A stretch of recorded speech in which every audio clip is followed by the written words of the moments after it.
एक जौहरी के पास में दो हीरे थे, बड़े बिल्कुल बहुत जोरदार हीरे। दो हीरे थे जौहरी के पास में और दोनों कीमत वाले थे दोनों। पर जौहरी को मालूम था, उसके बाप ने, उसके पिताजी ने बताया था, उसके पिताजी बोले थे कि इसमें एक हीरा असली और एक हीरा नकली। अब जिसको भी दिखाता वो तो हीरे वाले कह देते हैं नहीं दोनों एक जैसे हैं, दोनों सेम, दोनों की क्वालिटी, दोनों का कैरेट, दोनों का नक्काशी, दोनों एक जैसी, दोनों की कीमत करोड़ों में। परंतु उसके पिताजी ने कहा था कि इसमें एक हीरा असली है और एक हीरा नकली। अब जौहरी ने विचार करा, पिताजी ने अच्छा खासा व्यापार दे दिया कि इसमें एक हीरा असली और एक हीरा नकली। अब जौहरी क्या करता, अलग अलग नगर में जाता, प्रदेश में जाता और प्रदेश में जाकर आवाज लगाता वहां के राजा को, महाराज मैं उस नगर का जौहरी हूं, मेरे पास में दो हीरे हैं, अगर तुम्हारे नगर में कोई जौहरी हो तो बता दे इसमें असली कौन सा नकली कौन सा। अगर किसी जौहरी ने मुझे नकली हीरा बता दिया इसमें से तो मैं अपनी पूरी प्रॉपर्टी, पूरी जमीन उसको दे दूंगा, और अगर नहीं बता पाया महाराज तो आपको राजघराने में से 5000 एकड़ जमीन, 5000 बीघा जमीन और 1.25 लाख सोने की मोहर देना पड़ेगी। अब राजा के पास में जब चैलेंज जाता तो राजा ने अपने अपने नगर में बहुत अच्छे अच्छे जौहरी रहते, उन्होंने बुलाया, लाओ बताओ इसमें असली कौन सा नकली कौन सा,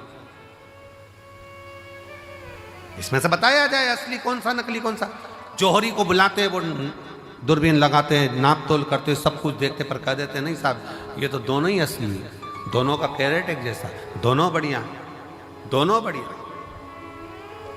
नहीं महाराज, आखिरी में वो बता नहीं पाता कि नकली कौन सा है तो राजा उसको पैसे देकर भेज देता। पर एक नगर में गया तो वहां जाकर चिल्लाया कि इसमें से नकली बता दो कौन सा है, इसमें असली कौन सा है और नकली कौन सा है।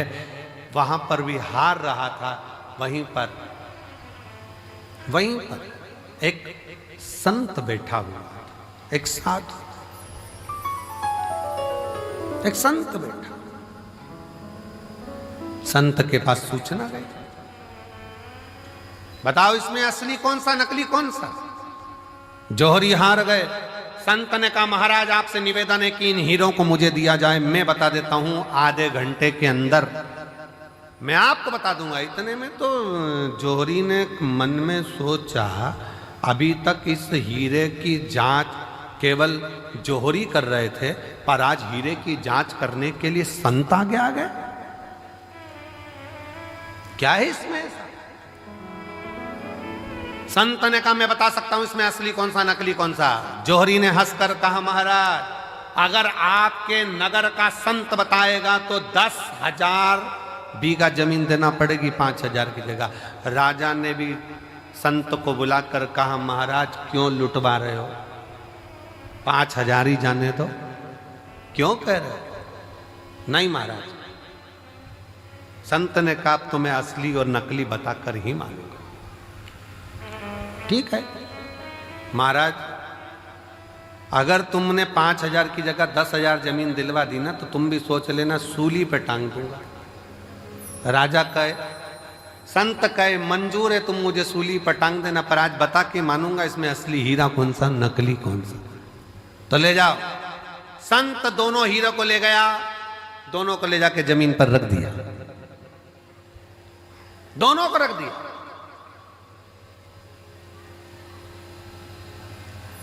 बैठ गए। 20 मिनट बाद उठकर गया संत, हीरा उठाया, दूसरा हीरा उठाया और राजा के हाथ में दे दिया। ये जो दूसरा हीरा है ना ये नकली है। जौहरी ने कहा तुम कैसे कह सकते हो कि ये असली और ये नकली है। संत ने कहा थोड़ी सी गर्मी पाकर जो गर्म हो जाता है वो कांच है, थोड़ी सी गर्मी पाकर भी जो ठंडा रहे वो हीरा है। धन की थोड़ी सी गर्मी पाई और गर्म हो गए तो मुझे जानता नहीं है, पहचानता नहीं है, मैं ये हूं, मैं वो। कांच, काया की थोड़ी सी गर्मी मिल गई, मैं बड़ा सुंदर, मैं बड़ी सुंदर, मैं बड़ा सुंदर, बड़ी सुंदर। काया की गर्मी आ गई, बात बात में कह देना अपना चेहरा देख कर आ, चल अपना चेहरा देख कर आ। गर्मी कांच का टुकड़ा, धन की गर्मी, वैभव की गर्मी, सत्ता की गर्मी, जरा सी कुर्सी आई, पद मिल गया, प्रतिष्ठा मिल गई, कुर्सी मिल गई, सत्ता मिल गई, अहंकार में फूल गए सब। तो मुझे जानते नहीं हो, मेरे पास ये पद है, मैं वो हूं, मैं वो हूं। गए, समझ गए कि ये कांच है। हीरा कितनी भी गर्मी पड़ जाए पर हीरा अपना तत्व नहीं भूलता, हीरा ठंडा की ठंडा ही रहता है, वो भले करोड़ों का क्यों।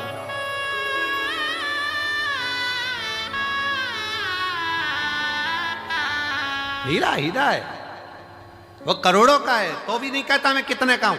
वो अपनी गर्मी सामने नहीं प्रस्तुत करता, वो अपनी ठंडकता देता है, अपने भीतर की ठंडकता देता है।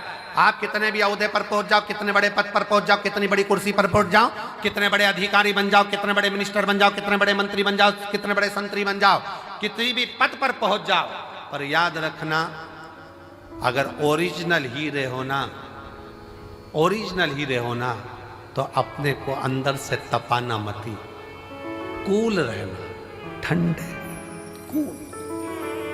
जरा सा वैभव आया, मकान बन गया, जोरदार बंगला बन गया, जोरदार गाड़ी आ गई और मालूम पड़ा किसी को गिने ही ना तो समझ लेना कांच का टुकड़ा है, थोड़े दिन का, हल्का सस्ता। समझ तुम देखो कई घर में बहुत, वैसे तो आजकल की जितनी बहुएं आती हैं, बेटियां आती हैं, वो ऐसा व्यवहार नहीं रखती हैं, पर पूर्व समय के बहुत सारी फिल्में जो बनी थी ना, पहले के समय में जो फिल्म बनती थी आप उसको देखना, उन फिल्मों में बहुआं आती थी और अपना रोल अदा करती थी, और तुम मुझे जानती नहीं हो, जेठानी से कहे तुम काम करो मैं तो अप टू डेट, देवरानी से कहे तू कर मैं अप टू डेट। ये क्यों दिखाते थे? उसमें यही दिखाते थे कि गर्मी है, जो गर्म हो रहा है, धन को देखकर, वैभव को देखकर, सत्ता को देखकर, अपने धन और वैभव, सत्ता, प्रतिष्ठा को देखकर जो गर्म हो रहा है वो कांच का टुकड़ा है, उसमें हीरापन नहीं है। हीरा वो होता है जो अपनी कीमत ही नहीं बोलता, वो अपनी कीमत बोलता ही नहीं। नम्रता उसकी कीमत, सहजता उसकी कीमत।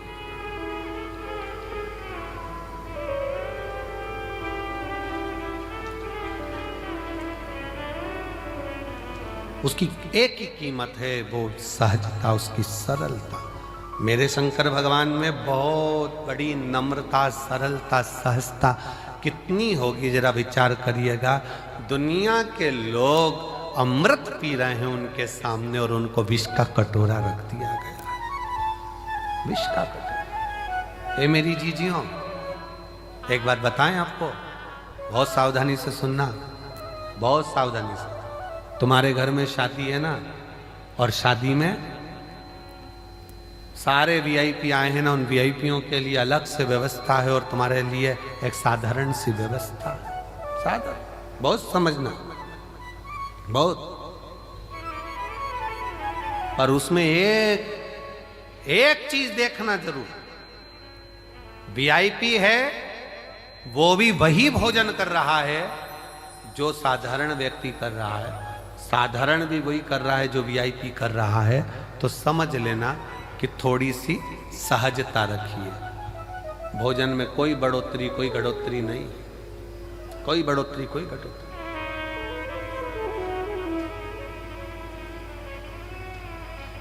विवाह में आए, शादी में आए और अहंकारिता का शब्द का संबोधन तुम्हारे भीतर आ गया तो वो श्रेष्ठता नहीं। कांच गर्म हो जाता है, हीरा गर्म नहीं होता। हीरा की सस्ता है, कूल रहना, ठंडा रहना, सरल रहना। धन कितना भी बढ़ जाए, कितने बड़े भी वैभवपति बन जाओ, धनपति बन जाओ, सत्तापति बन जाओ, तुम्हारे पास में कुछ भी आ जाए, और अपनी नम्रता को मत खोना, अपनी नम्रता।